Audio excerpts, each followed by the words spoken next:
Hello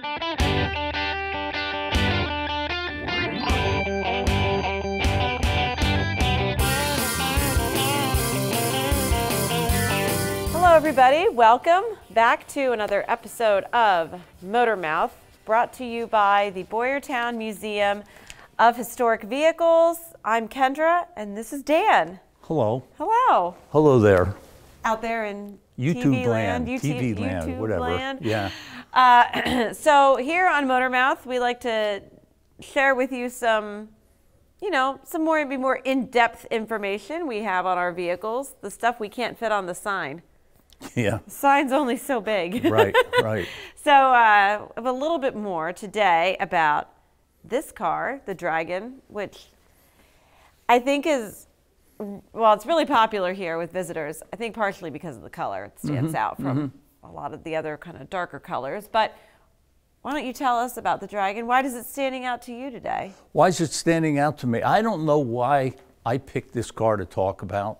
This color, time. Wasn't it? Yeah, it's the color, okay. There's a lot of interesting things about this car, but then again, there's a lot of interesting things about every one of these, okay. So here we go, we're gonna be talking about our Dragon. And first of all, a little bit about the Dragon company, the history of it.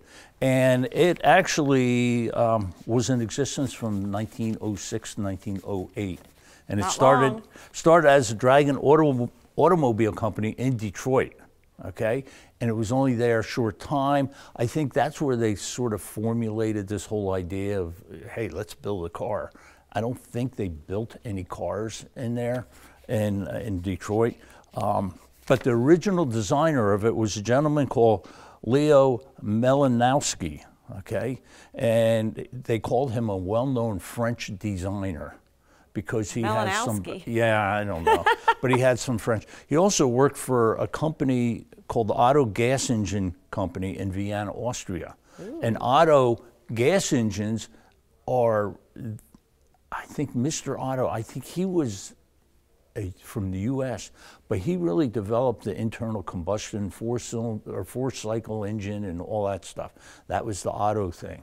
And anyway, he worked there. Malinowski had 18 years of experience with Panhard Levasseur and Clement Bayard over there in Europe. And then when he came in the United States, he was involved with the Winton car. And he also was the designer of the Winton Bullet, which was a famous race car back in 1901, 2, and 3. Okay. The Winton, the Winton. Premier American racing car. That's how they describe it. Wasn't like one of the first car dealerships in the United States a Winton? It could be in which city? Reading? Yeah, I think it is Winton. It's pretty early. I don't know if it's the United States. Maybe it's Pennsylvania. I don't know. Maybe in the world, in the universe. Something we got to look up, I guess. Yeah. The universe. Okay. Maybe we could have maybe a new docent look that up. Yeah. Okay. And anyway, so the Dragon car was designed with the French mechanical engineer. That's how they described it. This is out of one of their advertisements. 24 years experience in automobile building.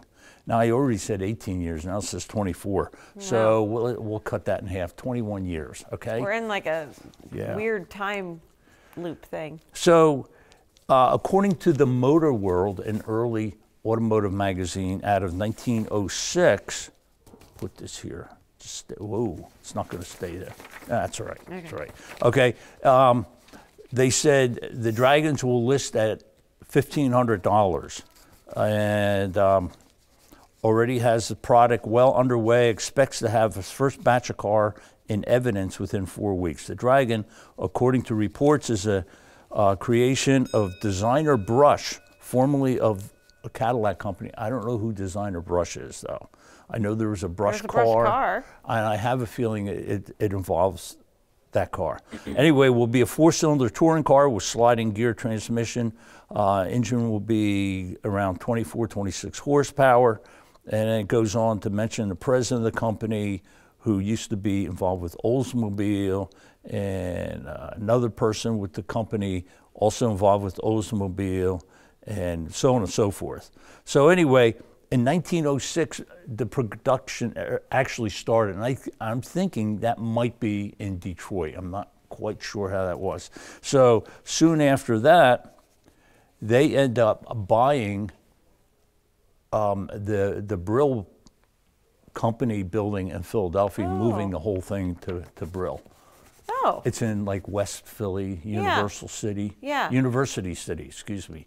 Universal City's in California. Yeah, we have a whole book on Brill in the library. Okay. Which I really want to just sit down and like devour. I've kind of paged through it. It's interesting. Yeah. So, and I mentioned, you know, it was like a French design, and France was like the leading automotive builders back then. Yeah. And they even come up with a French front to a car. And when they talk about French front, they're actually talking about the engines here in the front. So you look at some earlier cars, the engine was actually like underneath the seat. So yeah, you're if you look at our very old, look at our very old cars like the Duriers, and then they have the French front. So anyway, so they became, they're in Philadelphia. They're a member of the AMCMA. Okay. I have no idea what that means. It's not the YMCA, okay? AMCMA. And what that is the American Motor Car Manufacturers Association.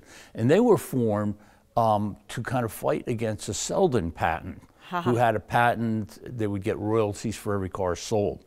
So Henry Ford was one of the people behind the AMCMA.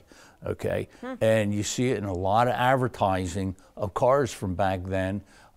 You'll see, member of the AMCMA, tiny letters at the bottom. So that's what that was. So anyway, we're talking 1907 now. They're in Philadelphia. They're in the Brill building, which is 31st and Chestnut Street. It's about 2 blocks north of the Palestra. You don't know what the Palestra is, do you? Sorry, did the look on my face give it away? I'm going to smack myself when you say what it is, aren't I? Okay, camera person, do you know what the Palestra is? No. Kids. Okay, you know what the Palestra is? Nobody knows. Okay, I believe it's University of Pennsylvania. It's their indoor, like their basketball court and everything. It's a great place. Great place. Is it still there? It's still there as of yesterday. Do they still call it that? Yeah. Oh yeah. In fact, this morning I heard a news thing. Basketball they were fans. talking. They had high school final for basketball. Ooh. There, okay. and they were talking about it, and it was in the Palestra. Oh, that's cool. Yeah. So. Cool. Okay. That's besides the point. All right. So, Dragon. Like any other company back then, they had distributors all over the place, and the New York distributor was the big one. So that was on Broad Street, or excuse me, Broadway in New York City, which was like exclusive. And a company called A.L. Cole, K-U-L-L. And that name kept popping up as I'm looking. And so it wasn't just a distributor, but Mr. A.L. Cole had something to do with the company, but that's besides the point. 1907 also, they hired a person called Joe Tracy. And we're going to talk a bunch about him later on. But Joe Tracy was a famous race driver. Very much so. And he actually retired the year before, 1906, but yet he became famous. And you think, okay, cars were not around that long. How can anybody become famous? Yeah, he must have been quite... Well, it shows, today people think, oh, racing is so big, there's millions of people watching on TV or whatever. Back then, it was just as popular. Yeah. And I saw Felicia, she has a book on the Fairmont races in Fairmont Park in Philadelphia. Big, huge going on, and Vanderbilt Cup, huge. You know, tens of thousands, hundreds of thousands of people watch these things. So it was big, and all the car companies would advertise, okay, we placed second in this, or we won that, and big things. Right. It was a big deal. So anyway, that was Joe Tracy. Also, at the same year, they hired a gentleman called Al Poole, who's sort of like Joe Tracy's sidekick. So the racing back then, they had two people in the car. So Al Poole was the mechanician or the mechanic, okay, and in all the races, and they hired both of them together. It's very important to have your mechanic along with you and on I these thought races. It was good because Joe Tracy, he was hired as like a consultant engineer. So Al Poole was, you know, he knew what was going on with Joe Tracy, and you know, it was his sidekick. They worked together. Oh yeah, they I knew thought each that other was well. neat. So they said that Al Poole was the expert mechanic and tester. So I think you're going to see an advertisement there, and it shows the two of them sitting in a Dragon. It's just pretty much a chassis, and so they're the two of them. So that is, that's what you see there, and they ended up building two Dragons for a Vanderbilt race. Actually, they were two 110 horsepower motors. Now, the usual horsepower for these was around 24, 25. So these were like really powerful cars. And they were little. You know, they were littler. Is that a word? It is now. They were smaller than these, okay? Yeah, this is a touring. And lightweight. And you wouldn't race a touring you'll see it in car. that first advertisement. You see the car looks fairly small and lightweight and stuff. So they built them for the Vanderbilt thing, but what was going on at the same time, there was complaints. There were some complaints about the Dragon, and one of them was there was a dealer, and he ordered a bunch of Dragons, and he ended up with 3 of them, and the quality wasn't good enough. He didn't think he could sell those cars because the quality wasn't good. And they were expensive cars. He complained. Yeah, they were about $2,000. Today's amount would be $65,000. So you want a good quality car. Yes. If you're going to justify it. And then there was another person who had a complaint against the company. It was a former worker who said he didn't get paid and all that kind of stuff. So they went to court and the whole thing. And so not looking good for Dragon. Things already starting to become unraveled. Yeah. So we started in 06 in Detroit, moved to Philadelphia. It's 07. Things are already becoming, you know, they hire these good people and stuff. And so they also had some creditors knocking at the door. One of them was C.F. Splitdorf, who made spark plugs. And so they're saying, hey, you owe us some money for these spark plugs we sent you. The other one was Herschell-Spillman. Oh. And that's interesting. You're going to see an advertisement for Herschell-Spillman that is like the coolest advertisement ever. and you know what? It's right here. And I'm going to give it to you because you can drool over it too. Oh, good. It didn't print out with the greatest, but isn't that neat? So that advertisement you're looking at is actually from 1892. Amazing. And it's called the Armitage-Spillman Company, which was the precursor to Herschell-Spillman. So they're talking about the steam riding gallery with horses. So Herschell-Spillman was known for making carousels. So this is a steam engine that would operate this with galloping horses, but it was portable too. You read, you don't have to read all the text now, but you read that and it's like, this is interesting stuff. Oh my gosh. And 1892. So anyway, so that was one of the companies, okay? They also made automobile engines. I don't know if this is a Herschell-Spillman. I looked all over this engine. You don't see any casting marks or anything. And I can't find anything online. I looked in my old magazines, books, everything. The only thing I found out is one of the former owners, or the former owner of this car, said Herschell-Spillman engine. Okay, I guess he's right. I don't know. I mean, they weren't around very long. I mean, how many engine companies would they really even have time to deal with, you would think. Right, right. You know? But this was an assembled car, and you would get, you know, your engines from this place and that place. And we have other Herschell-Spillman engine cars. I think that one right there is. Daniels? No, that one, that gray one, I think. Okay, but anyway, so they were around. Anyway, we'll continue here. So it talks about this is a quote from the Automobile magazine from June of 1907, and it says, the Dragon Automobile Company of Philadelphia has been building some high-powered motors in addition to those designed for its Vanderbilt Cup cars. So I don't know, it makes them sound like they're, okay. 2 of them have been purchased by E.O. Spillman.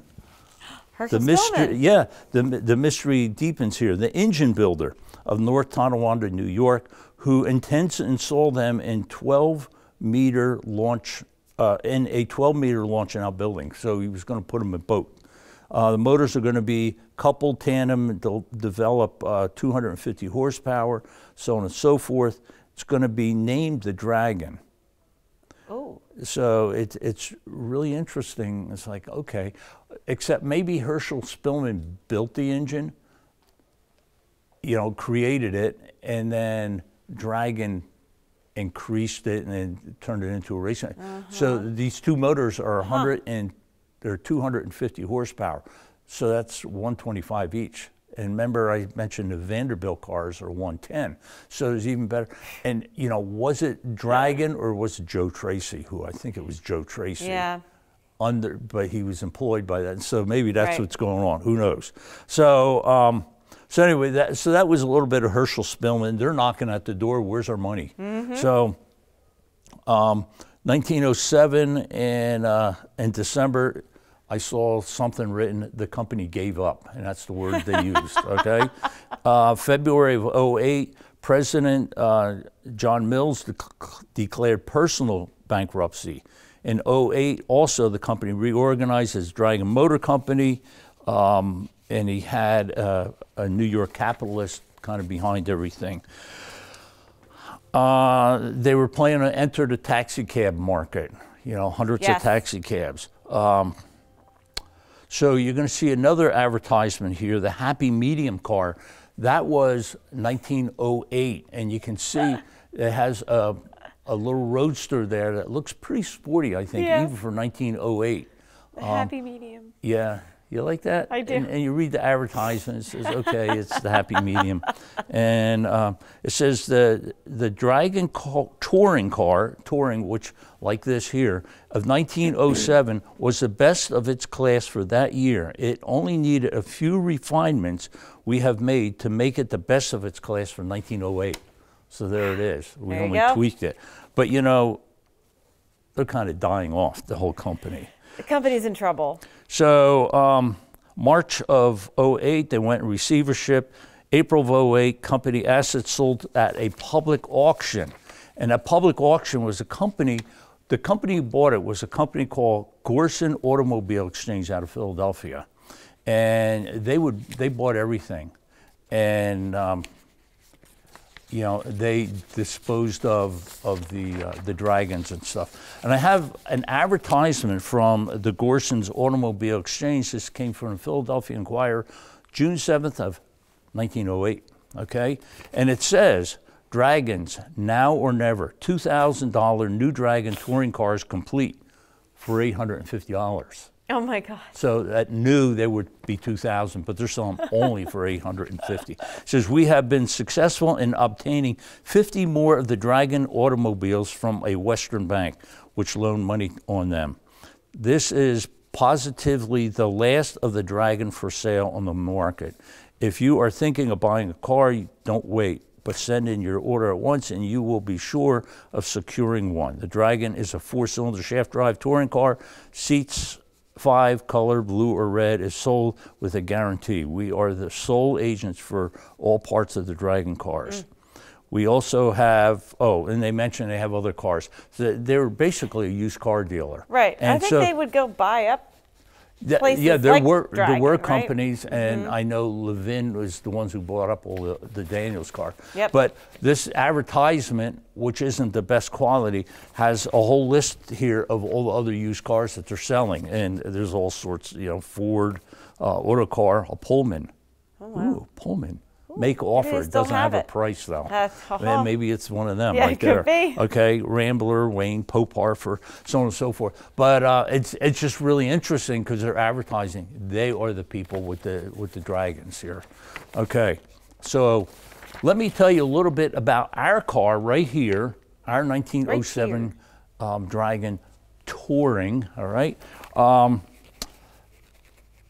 As we mentioned earlier, it cost $2,000. If you wanted a cape top for it, it'd be another $150.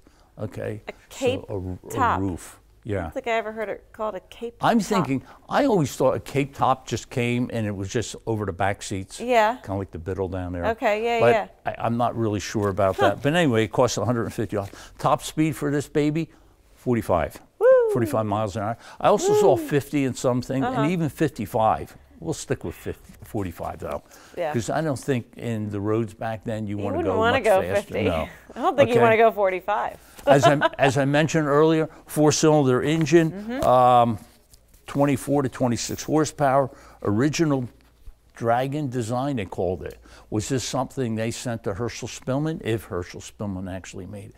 So we got the engine here. It looks pretty good, I think. Right? Don't Yeah, you think this so? is a neat looking engine. It's because there's a lot of shiny stuff in there. There is. Okay, and people sometimes, I like showing this to guests, you know, say, oh, let me lift the hood open, Yeah. and they think, oh, this is special. And it is. It is. It is. And I like these, and people ask about these. And in case out there in TV land you don't know, these are priming cups here. Okay, there's one for each cylinder. So spark plugs are on the other side, and then these are here. In the priming cup, you can put some gasoline, prime your engine in it. There's a little open close valve here. Okay. Also, you could maybe open one or two of these when you're cranking the motor, because that way you won't have the compression. So this is hand cranked down there by your left kneecap. Okay. And so that's what these are. And I also wanted to mention this box right here is a Levin. This is your oil pump, and it's a gear-driven oil pump. And you can see there's different tubes going out to different parts of the engine. And the little knob here, you could adjust the flow of the oil going to, you know, whatever part of the engine you want to. Okay, and that was a pretty neat little device there. So. I was thinking this was added on, but I came across a picture of a chassis of one of these. Yeah, you can see and that. it's there. You can see that one right there. Yep. Perfect. Okay. It has shock absorbers down there. I thought they were like adjustable. You know, you want a little stiffer ride or something. But they mentioned in their advertising it's Trufault Hartford shock absorbers, and they're friction. They're friction type thing. And actually, they said, well, you can adjust them. So the car is the same ride in all four corners. So they kind of were hinting that you adjust them and just leave them alone. Yeah. It's not like, okay, we're going to go off-road. We're going to have a bouncy ride today. Yeah. Okay. So that was that. The wheelbase on this is 104 inches. The tread, which is a side-by-side, is 54 inches. I remember we talked about that before. I think 54 is a little less. I think 56 was like the standard. Weight for this, 1,850 pounds. The control, the spark and throttle are on the top of the wheel. A lot of people ask about that, but there's these little levers here on the top of the steering wheel. You could change your spark, your timing of the engine, or your throttle. So the thing with that, if you're cranking the engine and it's almost starts, but it doesn't, so you can go and you don't have to get in the car, you can adjust the timing of it a little bit and pop back out. Try it again. So yeah, and that's how it is with that. Sliding gear transmission, shaft drive, we mentioned about that. Acetylene headlights, so these are acetylene. In the back of the car, all the way in the back down low is a Presto Light tank. So you get the pressurized acetylene tank. And I'm thinking the way they would work is kind of similar to the gas you get for your grill, you know, when it gets empty, you just go and you trade it in for another one. So just drive that around on the back, with that on the back of your car. yeah, right. Perfect. Okay. Pressurized So gas. It's great. the color of these, this is interesting because the Roadster is light gray. Okay, there's only 2 Dragons that we know of out there, and the other one is a Roadster and it's red, bright red. Okay, okay, that's the Roadster. The color for this is Brewster blue or dark royal blue with gold striping and cream running gear. So we got. I'm thinking the striping on this isn't really gold; it's more of a straw color. They have the same color on the cream running gear, and it looks more gold to me. I don't know if just the blue. Well, your eyes are younger, so you can see that better. But it is cream. But to me, this is not. This is not what is it called now? Dark royal blue. That isn't that. But it's not. I would think that'd be darker. Yeah. But it says special colors furnished on 8 weeks' notice.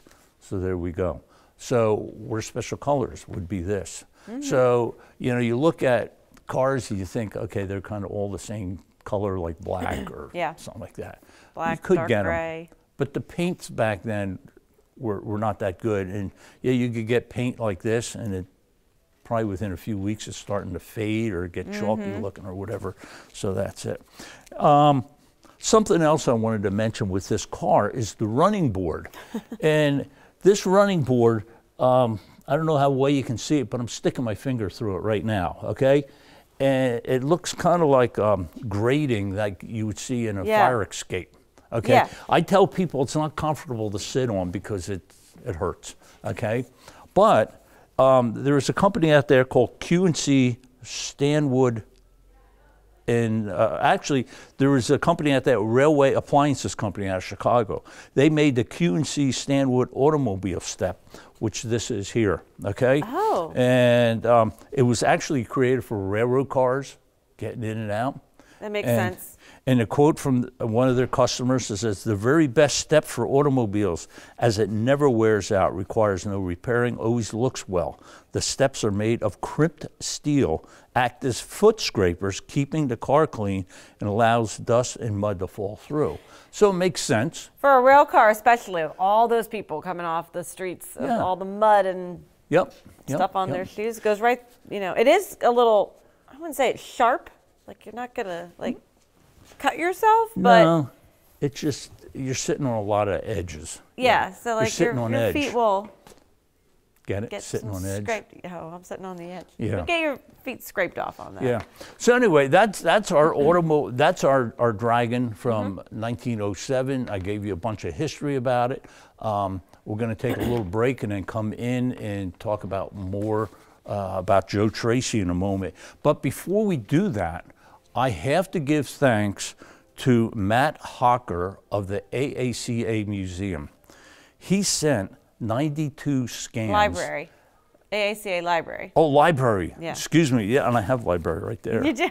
Spelled correctly. Spelled correctly. Okay. He sent 92 scans that's of great. Dragon material stuff. Okay. And I have to thank Doug Walters. He scanned those 92 pages for us. Oh, okay. He was like he's the volunteer. He volunteered to do that, yeah.